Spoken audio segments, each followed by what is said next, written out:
En esa dirección hacer una distinción entonces entre lo que decíamos, teoría postcolonial y giro decolonial.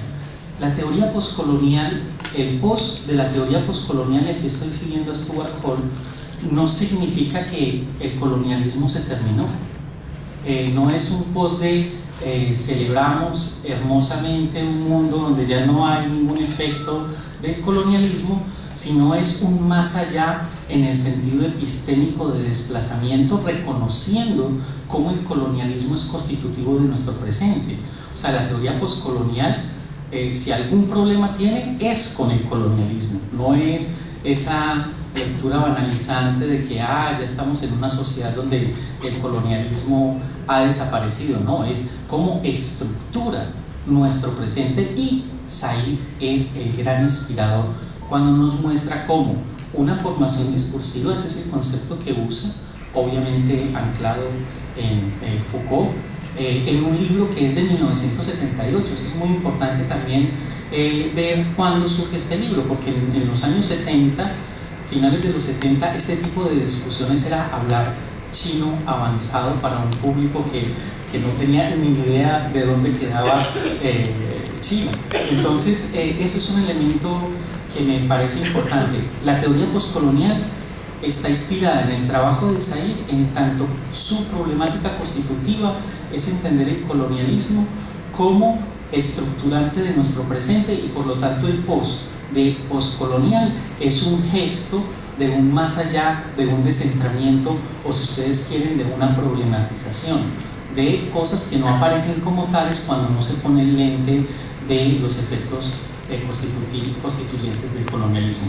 Ahora, el giro de colonial tiene que ver con una categoría muy distinta, que es la de colonialidad, y la categoría de colonialidad, como lo decía ahorita Laura, tiene que ver con el asunto de una concepción de un patrón global de poder que diferencia analíticamente entre colonialismo y colonialidad. Entonces, la problemática que constituye el giro de colonial, aunque no es antagónica de teoría postcolonial, tiene una categoría distinta en lo de colonialidad, y tiene una genealogía distinta en términos de los autores con los que están conversando y el propósito de la conversación. Entonces, las genealogías, digamos, alternas o genealogías diferenciales, donde no se pase por el pensamiento eurocéntrico, es muy importante dentro del giro de colonial, mientras que en la teoría postcolonial, el postestructuralismo, por ejemplo, que está ligado a una tradición europea, es central. Y tan concreto como esto, Foucault es fundamental en teoría postcolonial, y en el giro de colonial algunos autores lo rescatan, pero en principio es una crítica radical a muchas cosas, con sus ventajas y sus desventajas, porque se pierden también de una serie de elementos fundamentales de Foucault. Bueno, ese es un primer elemento. ¿Quieres decir algo sobre eso? No. Bueno, hay una cosa pequeñita que yo no la mencioné, que vos hiciste mención de la fecha de la aparición del orientalismo, el 78, que es un libro escrito en un punto, en una clave optimista política, en un momento de retroceso de todas las causas populares a escala global, ¿no? Esa es una marca bien interesante del libro también, ¿no? Si ustedes piensan, bueno, en América Latina asolada por dictaduras, pero en el caso africano, por ejemplo, y en Medio Oriente, las vísperas probables casi de una guerra nuclear en el 82, el avance de las políticas neoliberales, la emergencia de lo que fue después conocido como las políticas neoliberales, el retroceso de todas las causas, no sé si populares, pero por lo menos callejeras, ¿no? de 2 décadas anteriores, y el stand-by en el cual se encontraba, en cierto sentido, la discusión por viejos problemas no resueltos, como los de la liberación nacional, los nacionalismos, los espacios de lucha anticolonial y cosas por el estilo. En ese contexto sale, ¿no? de una reflexión, ¿no? que es fundamentalmente universitaria, en el sentido que circula como conferencias y en formatos de algunos programas de radio, y preocupado también por la agenda política del Parlamento de Estado norteamericano, que es tal vez la parte más débil del libro, ¿no? Cuando uno mira orientalismo, es mucho menos atractivo todo el momento final del libro que frente al trabajo que él hace con la literatura inglesa y francesa desde la expedición napoleónica en adelante, ¿no? A Egipto. Pero digo, esto, ¿no? Ese momento de un libro, no sé si resistente, porque son palabras en algún lugar más tranquilo, pero un libro que se articula cuando todos nos hacían pensar que ya no se podría hablar de sujeto político, etcétera, etcétera, y estás ahí diciendo, bueno, miren, está esto, no les ofrezco el mundo del Oriente, no se los desagrego, pero les muestro esta escena en la cual los libros que ustedes leen, los que tienen en la biblioteca, articulan los racismos, etcétera, etcétera, pero también son libros a respetar, ¿no? Porque la actitud de filólogo es bien atractiva, ¿sí? No toma a Conrad, a Kipling, pero no toma ninguno de esas lecturas a Lane, por ejemplo, la historia de Egipto, o a Lawrence con los 7 pilares de la sabiduría. No los toma para decirte solamente, miren, detestemos esta literatura por su gesto imperialista, sino que también hay un buen trato filológico, hermenéutico de esos textos. Y eso es algo muy potente, que creo que es lo que uno hace también, lo que hace que uno sienta que son lecturas en situación, ¿no? Sobre el libro, en esa dirección a mí siempre me sorprendió como lo potente que había sido en otros autores el trabajo de Said, orientalismo, para plantearse problemas que uno a veces inicialmente no pensaba como que estaban relacionados.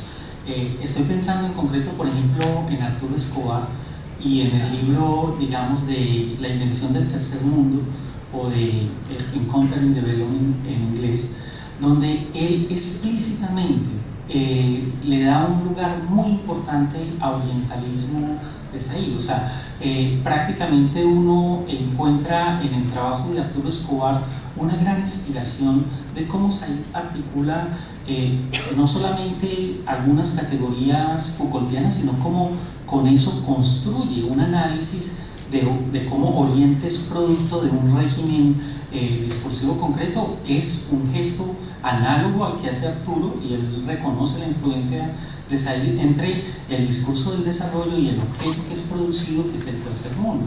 Entonces, y pudiera traer muchos otros casos acá, muy cercanos o distantes, pero también quisiera resaltar que el efecto de orientalismo es un efecto inspirador en algunos autores en campos que no necesariamente tienen que ser ubicados dentro del terreno de la teoría postcolonial. Y lo digo porque ahorita Alejandro dijo, es como el propiciador, pero no debemos pensar a Said como teoría postcolonial, al igual como Foucault, ¿no? Propicia el postestructuralismo, pero Foucault no deberíamos entenderlo a él mismo y a su trabajo como postestructuralista. Bueno, depende de cómo se entiende el postestructuralismo. Si el postestructuralismo es todo lo que pasó después de Lévi-Strauss, entonces pues sí lo es, pero bueno, en un sentido más restringido. Yo quisiera traer otra idea, ¿sí? Y yo sé que estamos muy cortos de tiempo.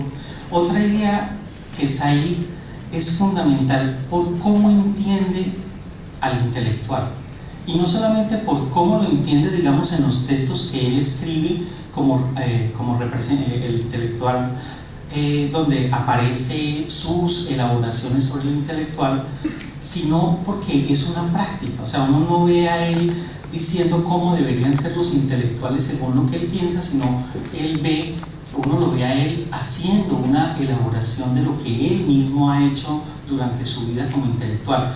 Y voy a traer unas 3-4 ideas muy rápidas sobre eso. Primero, dice que un intelectual debe hablarle claro al poder.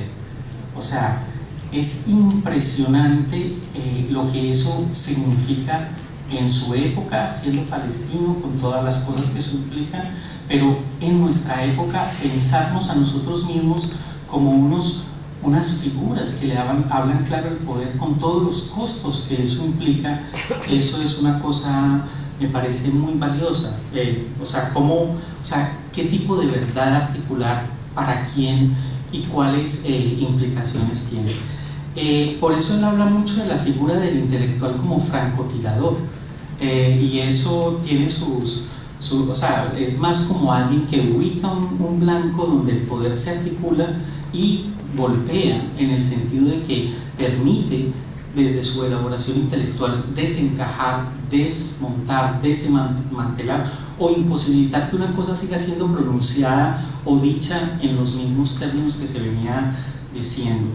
El segundo elemento de hablarle claro al poder, que está en su libro Representaciones del Intelectual, es ser irreverente, cosa que se nos ha ido olvidando en este establecimiento académico que se está formalizando cada vez más, y cada vez más hay un pensamiento domesticado y cada vez menos un pensamiento irreverente. Eso me parece muy valioso, sobre todo por un personaje que fue irreverente en su pensamiento. O sea, ustedes no se pueden imaginar lo que es estar en Estados Unidos, ser ciudadano estadounidense y no hablar mal de Palestina, o sea, y no hablar bien de Israel. O sea, es tener mucho coraje y mucha irreverencia para plantearse en ese tipo de escenarios esas cosas. Y por lo tanto implica un sentido crítico sin compromisos. Y además esto, el sentido crítico sin compromisos es no solamente el sentido crítico frente a los malos, sino el sentido crítico frente a los buenos, que además es bien doloroso. O sea, cuando uno tiene el coraje de decir frente a un discurso políticamente correcto, esperen un momentico, quizás pueden haber otras cosas acá, eso es también irreverencia. O sea, la irreverencia no es solamente frente a ciertos escenarios y cierta gente. Entonces ese sentido crítico es una crítica absolutamente sin contemplaciones. Menciono dos cosas rápidamente más sobre lo de hablarle claro al poder y yo me callo. El otro es, él habla del intelectual como alguien que tiene la función del arte de representar, por lo tanto es de entrada un asunto de lo público y de lo político. O sea, entonces no piensa el intelectual como algo que esté por fuera de lo político, porque de entrada está inmerso en las políticas de representación y es desde ahí donde establece una serie de disputas. Esto se opone a la noción de intelectual específico de Foucault en muchos aspectos importantes, entre otros porque lo que mencionaba Alejandro con su posición frente al humanismo y ciertas cosas. Y termino con esta idea de que él ve a los intelectuales como unos en dos grandes campos, los integrados y los marginales. Los integrados son los intelectuales que han sido domesticados de múltiples formas y que están inscritos en la defensa explícita o implícita de ciertos prestigios, y prestigios de múltiple orden y de cierto tipo de relaciones de poder. Y los que están acomodados y que están cómodos, esos son los intelectuales, digamos, integrados. Y los marginales, que es donde él se ubica, son esos intelectuales que tienen que pagar el precio de la soledad y a veces el precio del desprecio. Entonces a mí me parece que, para resumir lo que he dicho, lo de orientalismo es una categoría que ha catalizado el pensamiento de múltiples maneras, no solamente en teoría postcolonial, pero además lo que él nos habla de la figura del intelectual y la función del intelectual es profundamente relevante, entre otras cosas, porque a mí personalmente me parece muy valioso, pero que está articulado a una vida, o sea, que no es carreta, no es simplemente cosas que se dicen, sino es una práctica.